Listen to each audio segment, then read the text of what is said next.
يا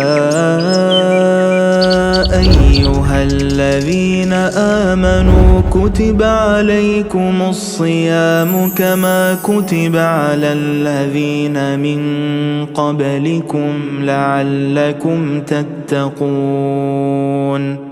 السلام علیکم ورحمۃ اللہ. الحمدللہ والصلاۃ والسلام علی نبینا محمد.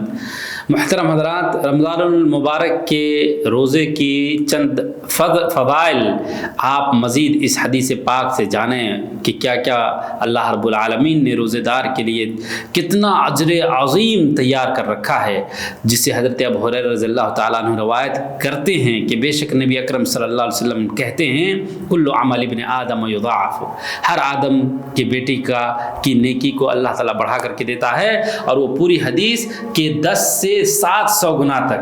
اور اللہ نے کہا سوائے روزہ کے فإنہ لی وأنا أجزی بہ، کیونکہ روزہ یہ میرے لیے ہے اور میں اس کا بدلہ عطا کروں گا. اور فرمایا کہ اللہ رب العالمین خود یہ کہہ رہے ہیں کہ وہ ہماری وجہ سے اپنی شہوت اور کھانے پینے کو، ہر چیز کو اور اپنے منشا پر کنٹرول کرتا ہے، بریک لگاتا ہے. تو اللہ رب العالمین نے اسی لیے کہا کہ اس کا بدلہ میں دوں گا. اور اس میں جو سب سے بڑی بات آپ کو نہیں میں آج اس درس میں بتا رہا ہوں وہ کیا ہے کہ روزے دار کے لیے 2 خوشیاں ہیں. وَلِلصَّائِمِ فرحتان، نبی اکرم صلی اللہ علیہ وسلم فرماتے ہیں کہ روزے دار کے لیے 2 خوشیاں ہیں. فرحۃ عند فطرہ، جب انسان روزہ توڑتا ہے، کھاتا ہے، افطاری کرتا ہے، اس وقت ایک خوشی محسوس ہوتی ہے. وَفَرْحَةٌ عِنْدَ لِقَاءِ رَبِّهِ، اور ایک خوشی کب ہوگی؟ جب اپنے پروردگار سے قیامت کے دن ملاقات کرے گا. اور تیسری بات فرمایا وَلَخُلُوفُ فَمِ الصَّائِمِ أَطْيَبُ عِنْدَ اللَّهِ مِنْ رِيحِ الْمِسْكِ، کہ روزے دار کے منہ سے جو بو نکلتی ہے وہ اللہ رب العالمین کے نزدیک مسک روح سے، مسک جس کو کہتے ہیں مسک کی خوشبو کی سے بھی زیادہ بہتر ہے، یا مشک کی خوشبو کی طرح ہے. تو اس حدیث سے پتہ چلا کہ اللہ رب العالمین کے نزدیک روزے دار کی قدر و منزلت کتنی زیادہ ہے. سب سے پہلی بات کہ روزہ اللہ رب العالمین ہی اس کا بدلہ دے گا، بغیر حساب کے دے گا. اور اللہ تبارک و تعالیٰ نے اس کو اپنے لیے خاص کیا ہے، اس لیے کیونکہ اللہ رب العالمین کے اس حکم پر بندہ جس قدر تنہائی میں ہوتے ہوئے بھی صبر کرتا ہے تو اللہ رب العالمین اس وجہ سے ان کو یہ بدلہ عطا فرمائے گا. جیسا کہ اللہ تعالیٰ نے سورہ زمر کے اندر فرمایا انما یوفی الصابرون اجرهم بغیر حساب، کہ بے شک اللہ رب العالمین ان کے اجر کو بغیر حساب و کتاب کے عطا کرے گا. تو دیکھیے کتنی شدت کی گرمی اور پیاس ہوتی ہے اور کتنی چاہت ہوتی ہے کھانے پینے کی طرف، لیکن اس کے باوجود بندہ صبر کرتا رہتا ہے. اور امام اوزاعی کہتے ہیں کہ بغیر حساب کا مطلب یہ ہے کہ ان کے بدلے کو اللہ رب العالمین ناپ تول کر کے نہیں دے گا ایسے چلو سے، یعنی اللہ تعالیٰ کا ہاتھ کتنا بڑا ہے، خوب زیادہ دے گا. اور دوسری بات یہ ہے میرے بھائیوں کہ جتنی عبادتیں اللہ رب العالمین نے ہمارے لیے فرض کی ہیں یا نفل وغیرہ ہیں، ان تمام عبادتوں میں یہ اللہ رب العالمین کے لیے خاص ہے. اور یہ ہمارے ہم بندوں اور اللہ رب العالمین کے درمیان ایک رازدارانہ عبادت ہے.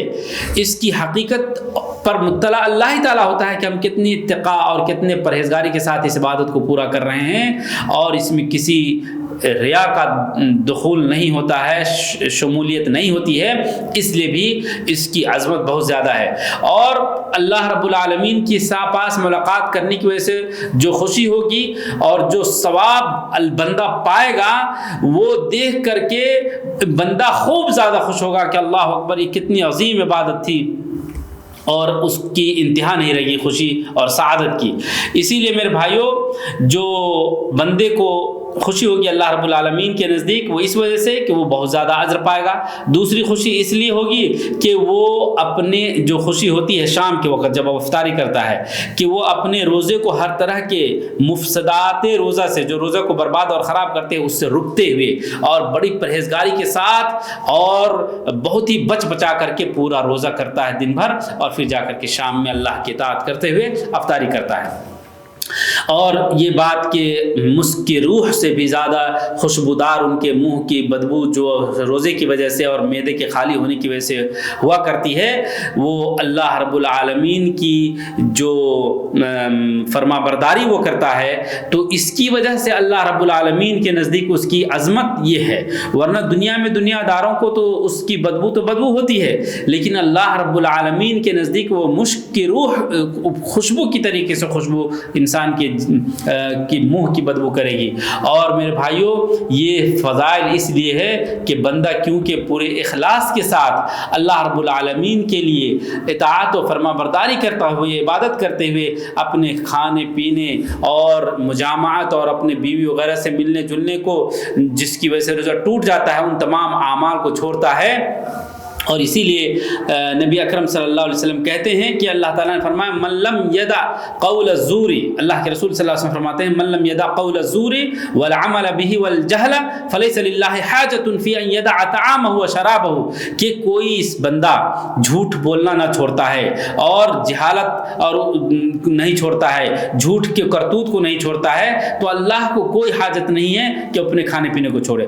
یعنی روزے کے پاک دامنی اور روزے کو بچانے میں سے یہ عوامل اور یہ ان عناصر ضروری ہے کہ انسان جھوٹ نہ بولے، جھوٹ کی کھیتی نہ کرے اور اپنے کھانے پینے پر ہی صرف نہ اکتفا رہے، بلکہ جھوٹ سب سے بڑی گناہ ہے، چغل خوری سب سے بڑی گناہ ہے۔ ان چیزوں سے رکنے کے بعد اللہ رب العالمین ان کی عبادت کی عظمت کو بڑھاتا ہے۔ اللہ ہمیں اس کی توفیق عطا فرمائے۔ السلام علیکم۔